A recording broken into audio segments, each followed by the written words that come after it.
Juste, je vais faire une toute petite introduction pour qu'il n'y ait pas de confusion. Si vous tapez agrobio sur Internet, vous trouvez ce genre de truc. Vous voyez, donc là, évidemment, c'est du business de laboratoire. Ça ne veut pas dire que c'est inutile, hein, on est bien d'accord.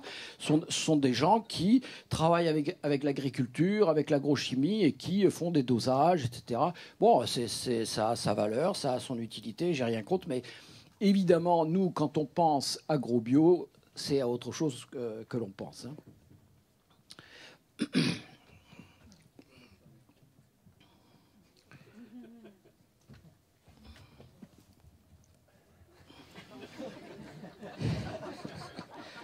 Alors, je veux dire, on va être 150 dans la journée, mais face à nous, il y a ça.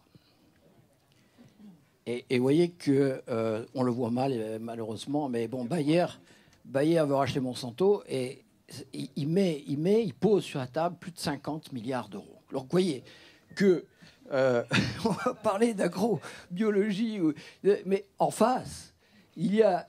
Alors, vous voyez, c'est le leader de l'agrochimie. C'est à la fois la chimie et les semences. C'est quelque chose d'épouvantable. Monsanto, c'est la guerre du Vietnam, c'est les désherbants, et c'est aussi le Roundup, etc. Et vous, comme vous le savez, là, c'est... Bon, alors, je pense que tout le monde le sait, on a face à nous un monstre, et pas un seul, et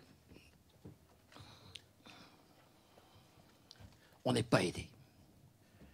Ce que je veux dire, c'est que...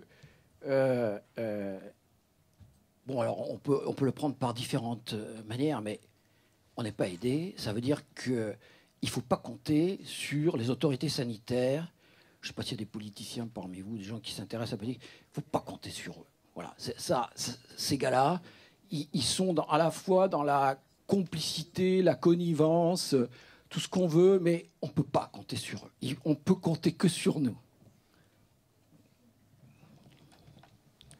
Et maintenant, je vais donner la parole